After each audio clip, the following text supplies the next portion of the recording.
and he's calling me out for a long time. So, and I hear he's talking a lot of things. Yeah, and I never forget. No, he said Canelo going down, and Canelo can do this, can do that.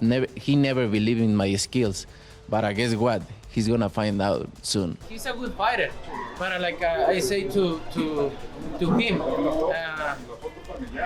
everybody say the same thing before I fought with Golovkin. Now he's a monster. He's gonna knock out Canelo. He's this and that. At the end of the day, it's not the same. Be in the ring with other fighters like be in the ring with me. It's different.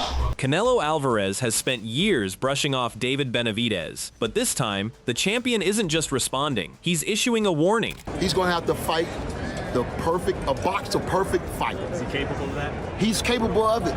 You feel me? As long as he don't get too thirsty for that knockout. Just take your time and let it come. Canelo Alvarez has spent years ruling the super middleweight division while repeatedly being linked to David Benavidez. He points back to the moment when both men were at 168 and questions why his rival never fought the champions there. Every fight is calling me out, no? Obviously, they looking for the payday. No, it's a reason they always calling me out. But, you know,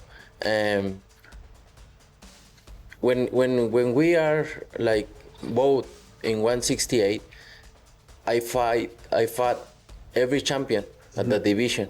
Firing back at that same narrative, David Benavidez, long positioned as the dangerous challenger Canelo avoided, argues that Canelo's hesitation comes from recognizing his size and power, which he believes could expose weaknesses under pressure. So the way I've seen him handle my presence is he's definitely scared of me. You know, if you have a fighter talking so much trash in front of you, why don't you make an example of him to the world? Beat me in the ring and make a whole lot of money. But Canelo Alvarez, as you can see from every time he fights a guy that's big with power, like Bivol, you know what I mean? And he's not able to suppress these fighters. Pushing that argument further, David contends that collecting the light heavyweight titles would put the negotiating power firmly in his hands, transforming the matchup from a chase into a challenge issued entirely on his own terms. You know, I'm in a great position every single way. I wasn't going to go down to 168, but now if Canelo wants to come up, then I got the WBC world title, 175. After I beat Bivol, I'm gonna have all belts.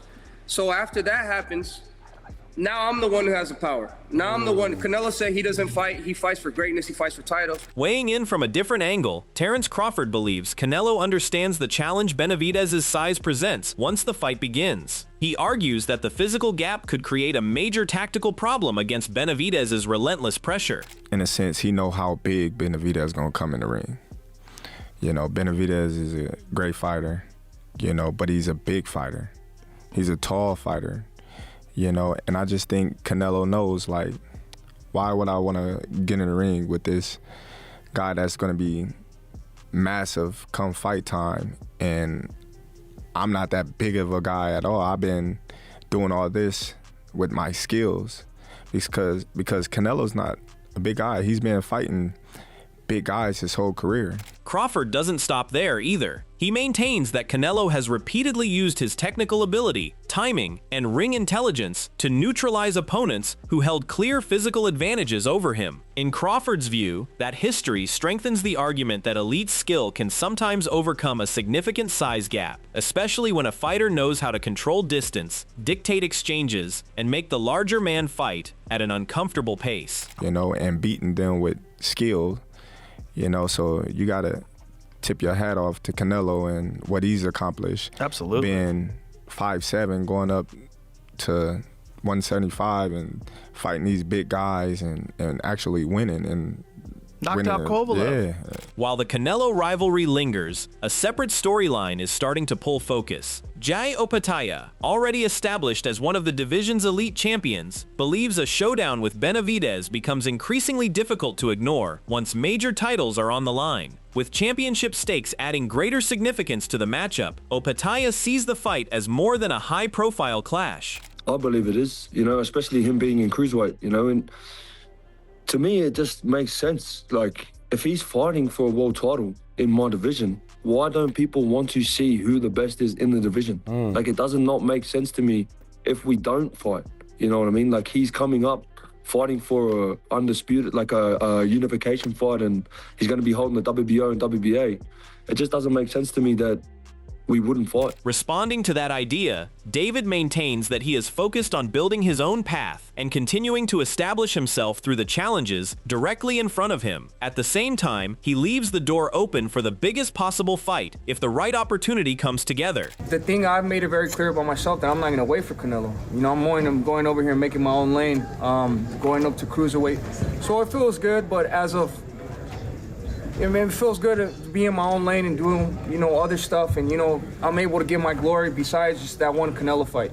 But to be honest with you, you guys are always going to be interested in that fight, so that that question is never going to leave, you know what I mean? But I mean, it doesn't matter to me. At the end of the day, the fans deserve that fight, whether it happens, whether it doesn't, I don't know. Cutting through the noise around both men, Max Kellerman, drawing on years of evaluating elite fighters and championship matchups, strips away the politics surrounding Benavidez and Opetaia. With both men now positioned among the division's leading talents, he argues their actual ability should determine the outcome, not the storylines built around them. And also the logic that he's using. Well, I'm after legacy stuff. Does he think that some sanctioning body, that a belt confers some special status actually on a fight? Who are the two best cruiserweights in the world? It is obvious to everyone. Jai Opetaia, David Benavidez. So the thing to do is to find out who's better. That's simple. Kellerman presses that same point home, arguing that Opetaia has already established himself as a legitimate championship-level fighter and has earned recognition through his accomplishments in the ring. In Kellerman's view, that resume should be enough to justify giving him the opportunity, regardless of promotional politics, matchmaking complications, or outside business interests. The emphasis remains on what Opetaia has already proven rather than how difficult the fight may be to arrange. Opetaia has the Zuffa belt. He also has the Ring Magazine belt. He is considered the lineal champion, the one and only legitimate cruiserweight champion of the world. Now, as much as I love David Benavidez, and he's been ruthlessly ducked at 68 and 75, Benavidez has never been the champion, the actual champion of any division. It's not his fault. He hasn't been given the opportunity. I mean, he may have been the best fighter in multiple divisions, but he's never proven that he is the champion by beating the champ because he's been frozen out of those fights. Not everyone agrees, though. Jose Benavidez Sr., David's longtime father and trainer, believes Opetaia still lacks the level of experience his son has accumulated through years of elite competition and high-pressure fights. From his perspective, that difference could become increasingly important as the intensity rises, with David's familiarity with championship-level pressure potentially giving him the edge when the fight reaches its most demanding moments. Everybody said that he was the next big thing and that he was going to make David look like an amateur, this and that. You know, he doesn't have the experience that David has. I think he is going to be better in about 3-4 years more. You know, I think he's lacking off experience a little bit more. Don't get me wrong, he's a good fighter. He is going to be a great fighter. But right now, he doesn't have the experience that David has. You know, I see better be bold, and Zurdo Ramirez more dangerous than Opetaia. Jose takes the critique a step further, suggesting that Opetaia still needs to expand his fan base before the matchup can truly reach blockbuster status. In Jose's view, elite ability alone does not guarantee major commercial interest, especially when a fighter lacks widespread name recognition outside hardcore boxing circles. Building a larger following could give Opetaia the visibility and market value needed to turn a potential showdown with Benavidez into a genuine marquee event. I'm going to ask the viewers, would you rather see David fight Zurdo or Opetaia? If you ask a Mexican fighter, they don't know who Opetaia is. You know, he still needs to develop a little bit more and grow his fan base. Does it make sense? So if we were fighting Opetaia, people would be complaining. We're fighting nobody, about somebody that is not known. The boxing world knows who he is, you know, because at the end of the day, for Mexicans know Opetaia. Opetaia answers those doubts directly, cautioning that becoming too focused on hunting for a knockout can cause a fighter to abandon his game plan and make costly mistakes. Instead, he stresses the importance of boxing intelligently, trusting his technique and allowing his natural power to emerge through the right opportunities rather than forcing the finish. His confidence suggests that if he stays disciplined and executes properly, the knockout threat will take care of itself. I don't know, you know what I mean? It's I believe if you chase the punch too much, you're going to make too many mistakes. So, you know, we just got to fight smart and the punches will come.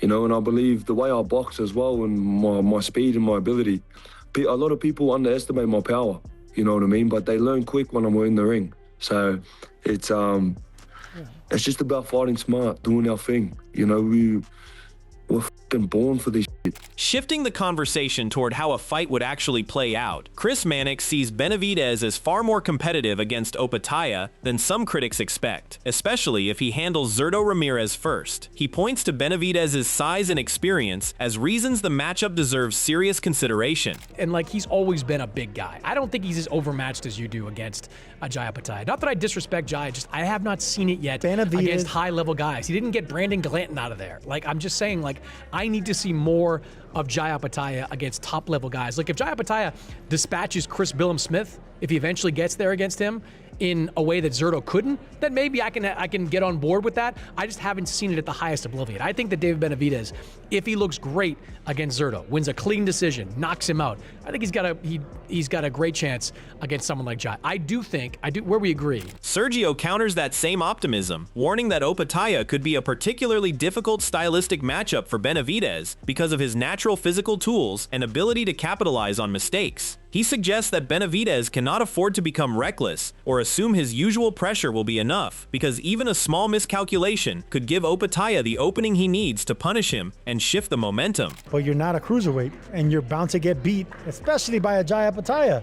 I think Jai Opetaia beats Zurdo too. I think Jai Opetaia is the best cruiserweight in the world because he has power, he has the size, and he has the footwork. So no, I think it'll be career suicide, especially if David Benavidez wants to control these May and September dates. He needs to go back down after a potential win against a Mexican and control these Mexican dates and be the next star for the years to come. I don't think... Breaking the matchup down technically, Andre Durrell, who has experienced elite boxing from both the fighter and coaching perspectives, giving his observations unusual weight, identifies speed as the critical weapon that could decide who controls the exchanges. Faster reactions and shorter punches, he explains, could completely alter the rhythm of the fight. And David has a great ability in the inside. You kind of see Zurdo's punches come in one at a time or one after another, meaning 1, 2, 3, 4. When David, you get hit with 3 before you even know it. So it's just like, okay, he hit me right here, but who the hell hit me over on this side and down to the body at the same time? So that speed is going to be a huge factor. He's going to win that fight, and him and Jai is going to be a tough fight for both fighters. That's going to be a fight. Both of these guys are going to learn a lot about themselves. Andre expands on that same idea, warning that Opetaia's constant movement could make Benavidez work much harder to find clean openings. By staying mobile, changing angles, and refusing to stand directly in front of him, Opetaia could frustrate Benavidez into forcing exchanges that are not naturally available. Anybody, yes. So let's stick to the Jai Opetaia and David Benavidez, right? If Jai can use his feet collectively, stay out the way. I've seen fights with him where he lasts a whole 12 rounds continually moving after getting dropped or hurt. You know what I'm saying? So he has the ability with his legs, right? If you can continually make David have to reach for you because he can't simply walk to you and get the shots off, then he's going to have a problem. Why? Because he's going to take chances. He circles back one final time, emphasizing that the jab could ultimately determine whether Opetaia can control the distance and keep Benavidez from getting into his preferred range. By consistently establishing that lead hand and disrupting Benavidez's forward momentum, Opetaia could force him to reset and fight from the outside. But Andre warns that if the jab fails to hold Benavidez at bay, the pressure fighter could quickly close the gap, trap Opetaia in exchanges, and unleash his offense at will. Jai doesn't have the jab that I want him to have, and that's really going to set up the big shots because it blinds a lot of, you got to blind him with that jab. Keep that jab in his face, making it hard for him to see the shots coming after. And if you can keep that distance and cause him to have to take chances to land those shots, then David is going to have the problem. So Jai has the feet, he has the ability. He put the right game plan together, He's going to beat David. Zooming out to the bigger picture, Sean Zittel acknowledges that Opetaia, Beterbiev, and Bivol would each present Benavidez with a legitimate and potentially dangerous challenge, given their elite-level experience, power, and technical ability. Even with those obstacles in mind, Zittel remains confident in Benavidez, backing him to overcome the entire field and prove himself against some of the toughest names in the division. I think, maybe I'm wrong, but I think he could beat them all. I do. I think he's the guy below the heavyweight division. I think he beats Opetaia, Beterbiev, and Bivol, but it's not enough for me to just say he's got to prove it. Sean doesn't dismiss Opetaia's threat, though. He assesses him as one of the world's premier cruiserweights, highlighting his athleticism, southpaw stance, footwork, and punching power as reasons he can't be overlooked. Sean adds that the southpaw angle alone creates problems most of Benavidez's past opponents haven't presented, forcing adjustments that could disrupt his usual rhythm early. Combined with Opetaia's reach and ring intelligence, Sean believes it's a live enough threat that dismissing it outright would be a mistake. Well, that's what Jose Sr. says, but he is the best cruiserweight in the world. And he's unlike David, who's still a little soft at 196. Opetaia is built, athletic, punches hard, southpaw, has good feet. I'm picking Benavidez against the field, but these are extremely, Bivol and Opetaia in particular, with their skill and their movement, the amount of everything that they have is very difficult in terms of size, but also what they bring with that size. But that guy's a special talent. Closing out the debate, Bruce Carrington has studied the way elite opponents try to keep Benavidez at range before his pressure eventually takes over. He points to previous fights as evidence that Benavidez becomes increasingly dangerous once opponents start slowing down physically, arguing that the middle rounds are where that shift becomes impossible to hide. No, not at all. I mean, I feel like, when I think about fights like Benavidez-Morrell, Benavidez-Plant, when they were boxing, it was hard for Benavidez to get to them. Yeah. You know what I mean? So, but once they started to slow down and their body was kind of beat down, then he was able to get what he wanted. So make sure to like, subscribe, and turn on notifications for more breakdowns and fight updates.